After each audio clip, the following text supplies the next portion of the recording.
everyone. I'm here in Tamari Bar in Seattle on Capitol Hill. And today our activity is going to be making sushi. And normally you can't play with your food, right? But what you can do is you can prep food with your hands, and you can eat food with your hands. Sushi is one of those things that normally you eat with your hands.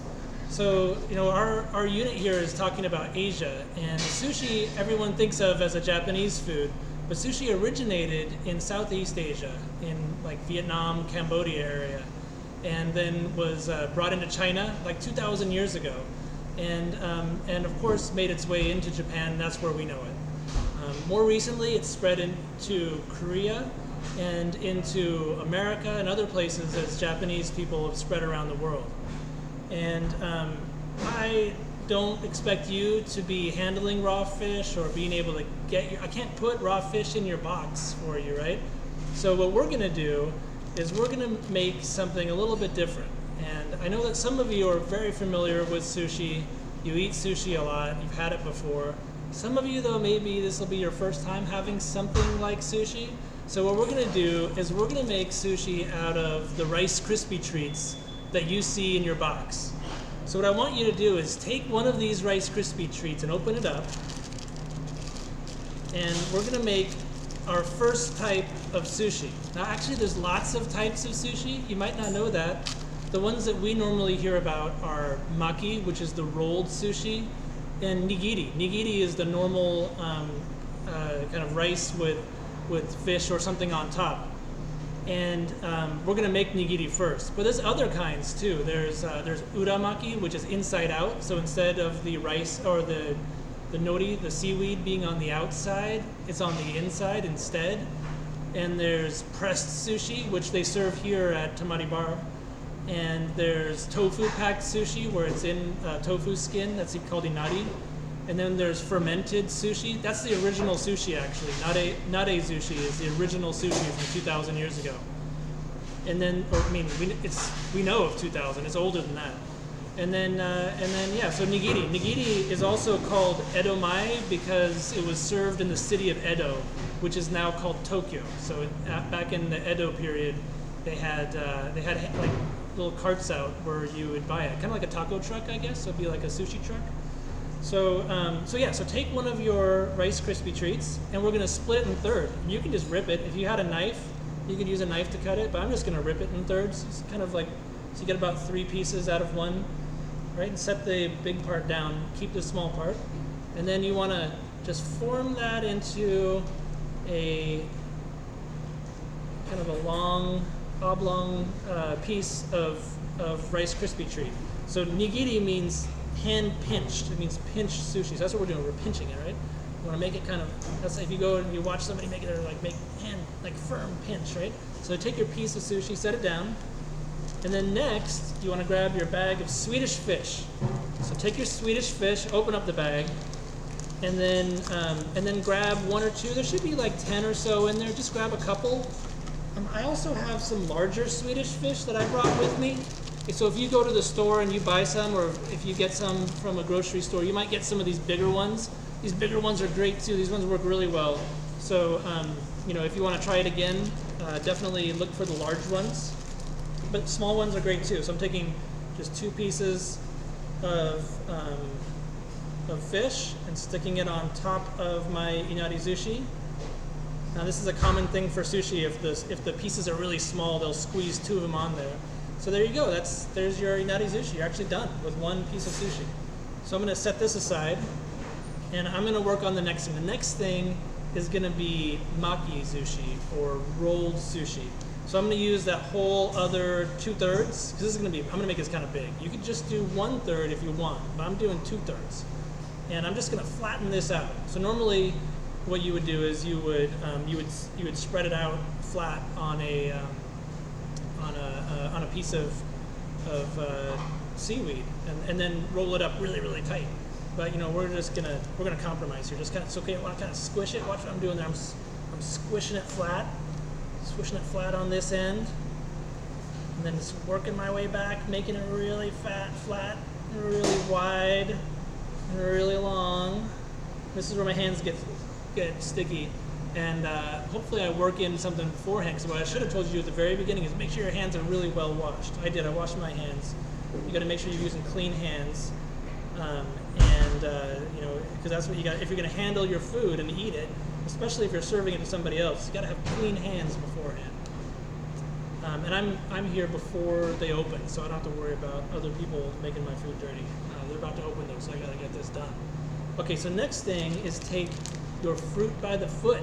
Fruit by the foot. So we don't have seaweed to use on our rice, so we're going to use the fruit by the foot. So this fruit by the foot kind of unrolls, right? It's like tape fruit. And what I'm going to do, you can guys almost see that, right? I'm going to take my fruit by the foot and I'm going to make it about the length of my sushi. And I'm just going to cut it or rip it. I'm not going to cut it. I'm going to rip it. I'm going to peel it off so that there's no backing on it. And then as I unroll, I'm going to make it about the length and just rip it and lay it on top. And then I'm going to do that 3-4 times until I cover up the whole Rice Krispie treat. Okay, so just stick with me there. You guys can do the same thing. It's kind of fun. I wasn't sure about this. I thought, oh, I don't know, candy sushi, but this actually works out really well. Okay, so it took me 3 pieces. Depends on how wide your piece of Rice Krispie treat is. Maybe 2, maybe 3, maybe 4. So now I've got Rice Krispie treat, fruit by the foot on the other side, and I'm going to flip it over, and I'm going to go back to my Swedish fish. And again, you can get bigger ones. It works totally fine with bigger ones. Works great with small ones. I'm grabbing a few.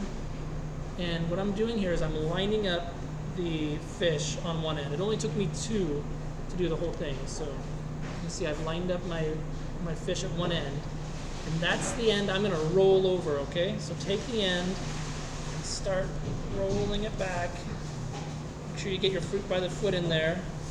Keep rolling, keep rolling, keep rolling, and this is what you end up with. You end up with a Maki Sushi.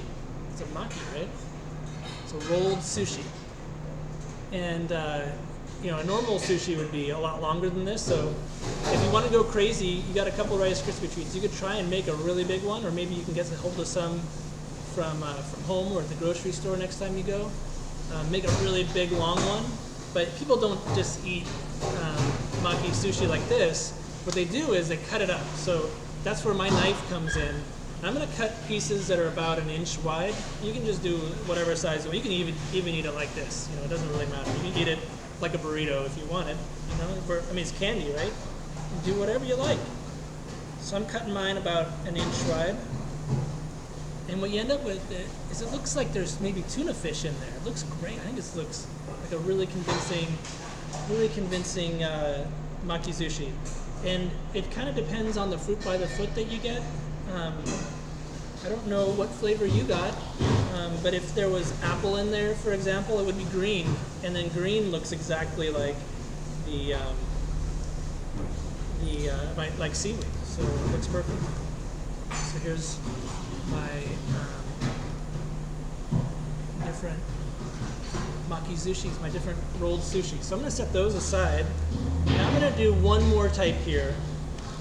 You know, as sushi has evolved, people have done all kinds of different things with it. And there was one that I saw the other day where they rolled bacon around the outside of their sushi to hold on the whatever, I don't know what the main ingredient was. It might not have been fish. What would you eat with bacon? What do you think? I might eat egg. Yeah, could have been egg on top, and then they hold on the egg with bacon. That would be really good, because egg is a common sushi. I'm making nigiri again here. I'm pinching it. But egg is a common sushi type of sushi. They make it sweet, so it's not just regular. But yeah, sweet egg, bacon. So what I'm going to do is I'm going to make one that reminds me of that one that I saw on TV, or on a website it probably was. So here's my Nigiri Sushi. I've straightened it out. I'm going to put 2 fish on here again. I got to get another one. Here's my second fish right here. I've got 2 on top. And the next thing I'm going to do is I am going to go back to my fruit by the foot, and I'm going to roll more of it out. I'm gonna wrap that sushi up, just like it was bacon, thinking like it was bacon maybe. Just going around, lost one, so stick it back on there. Just going around.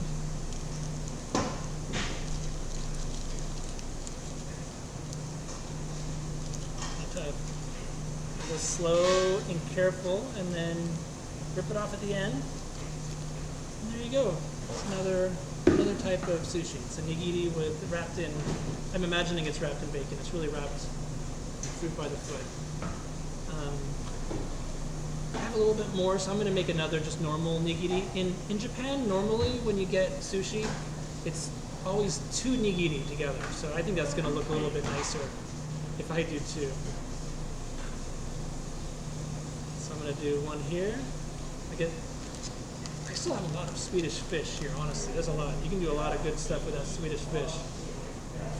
And squeeze it on. So now I've got my 2 nigiri. See this maybe? My 2 nigiri and that wrap. And then I'm going to move some of the Maki Sushi over here. And I'm going to profile it for you guys. And this is it. And then it's time to eat, I guess, right? Another Maki Sushi. This one again, actually. It's a little bit thicker than the rest.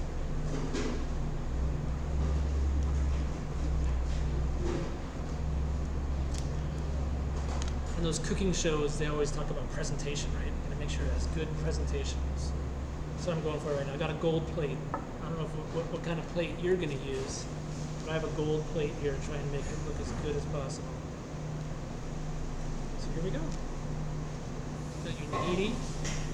Maki sushi, and you got another like bacon wrap sushi is what I'm calling it. Don't eat all of this at once. This is a lot of sugar. Maybe share it with somebody in your house. I don't know. Or if the day's over, like if you're not planning to accomplish anything else and you're just ready to just go crazy, go for it. Just eat the whole thing, but you're gonna lose control probably. I'm gonna eat one right now. I'm gonna eat one of these nigiri. I'm going to try it out. Here we go.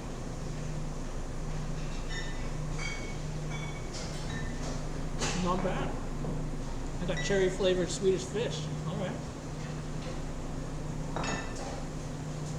Hope you guys enjoyed that activity, and we got more. So this is a really fun camp I'm having. Thank you for joining us for the Day Camp Express.